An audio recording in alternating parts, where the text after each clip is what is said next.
Señores, hay un tema que desde el día de ayer todo el mundo está comentando. Es sorprendente ver cómo hoy millones y millones de dominicanos son jurisconsultos y andan estableciendo criterios y jurisprudencia y analizando un asunto que no es ni siquiera de la competencia de un licenciado en Derecho, ni siquiera de la competencia de un abogado que no ejerza la materia en cuestión. Resulta que en el día de ayer la justicia dominicana se casó con la independencia. En el día de ayer la justicia dominicana dio muestra de que los tribunales son independientes, de que tal y como establece la Constitución, de que tal y como establece el Código Procesal Penal Dominicano, que como establecen los tratados internacionales ratificados por el Estado Dominicano, la justicia falla en base a lo que dice la ley. Porque los jueces son los árbitros del proceso y son los terceros imparciales. Y no podemos permitir la clase jurídica, las personas que a diario viven del derecho, del ejercicio del derecho, no pueden permitir que la justicia dominicana se convierta en un escenario donde el que meta más presión, donde el que lleve más prensa, donde el populismo penal sea quien gane los casos.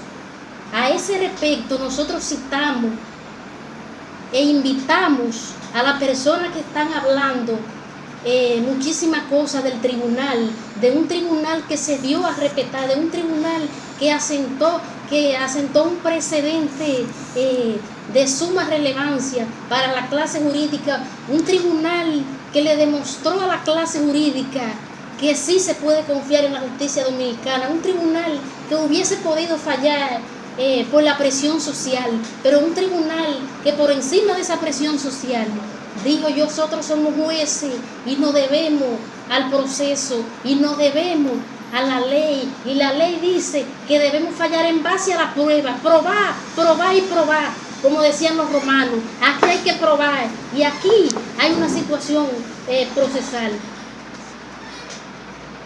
El artículo 25 del Código Procesal Penal prohíbe toda interpretación, porque los jueces no están para fallar en base a sospecha, para fallar en base a prejuicio, para fallar en base a hipótesis. Los jueces están para fallar en base a prueba, pero prueba fuera de toda duda razonable.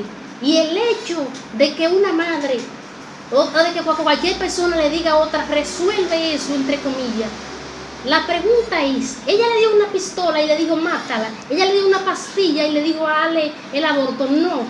Ella le dijo: resuelve eso, como le diría cualquier persona a otra adulta. Porque él es una persona que tenía 19 años. Tenía 19 años. Una persona con la suficiente capacidad, conforme establece el Código Civil Dominicano. Una persona que ya había adquirido capacidad jurídica. Suficiente capacidad jurídica, entonces él debía asumir su responsabilidad. Ahora bien, lo que vivimos del derecho no vamos a permitir jamás que se falle en base a presión y a presunciones y a hipótesis que no fueron probadas, porque la desgracia más grande, y los juristas lo saben, que la desgracia más grande y el saco de sal más grande es que un tribunal establezca un mal precedente. Eso sí es difícil con un mal precedente. Si ayer el tribunal, por llevarse de presión social, hubiese establecido un mal precedente, señores, hasta los abogados estuviéramos presos. Porque para nadie es un secreto que cuando un abogado llama a un cliente y el cliente le dice que cometió X hecho, muchas veces los abogados le dicen: no te entregues, cuidado si te dejas arrestar. ¿Y eso es una complicidad? Claro que no, porque ya ese hecho que ha cometido esa persona está consumado. Por el hecho de que un abogado le diga a un cliente: no te dejes agarrar, ya participó en ese hecho. No, dio muestra de que ciertamente en este país la justicia es independiente, la justicia hace su trabajo y eso nos llena de orgullo a la clase jurídica. ¿Por qué? Porque nosotros vivimos del derecho. Si no hay justicia, el día que no estemos conformes con la justicia, entonces debemos buscar otra carrera. Los abogados que no están de acuerdo con esta decisión, al abogado querellante, al flamante abogado querellante, que lo felicitamos, porque el Señor se come la comunicación, el Señor sabe de comunicación, el Señor aborda el tema de la migración haitiana de una manera dinámica y de una manera objetiva, porque el Señor sabe de comunicación y nos quitamos el sombrero delante de él. Pero en materia de derecho penal, el hombre tiene que aprender teoría del delito, que aprender litigación. El hombre tiene que establecer, que definir claramente cuáles son los tipos penales, los elementos constitutivos de un tipo penal y cuándo se derrumba el estado de presunción de inocencia de un ciudadano. No estamos de acuerdo con lo que ha establecido ese abogado de que la justicia es una basura en este país. Cuando la justicia sea una basura en este país, entonces nosotros tenemos que dejar de ejercer el derecho. Y no vamos a ser parte de ella. Y no ser parte de ella. Porque si la condena de Marlon entonces parte de un sistema de basura, entonces en cuanto a Marlon está bien y en cuanto a Marilyn no.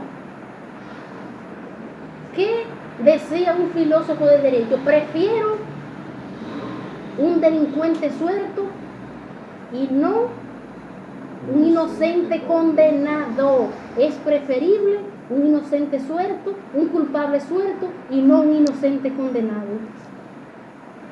¿Dónde está el error de este proceso, señores? Al César lo del César. Al César lo del César. El Ministerio Público y la parte querellante debieron asumir de manera responsable su papel. Debieron desde el principio solicitar la pena de 5 años, cambiar su calificación jurídica. Y si el Ministerio Público de manera responsable hubiese solicitado la pena de 5 años, la pena de 2 años, con respecto a la ocultación del cadáver, que fue lo que se le demostró a esa ciudadana, hoy el Ministerio Público también estuviera casado con la clase jurídica.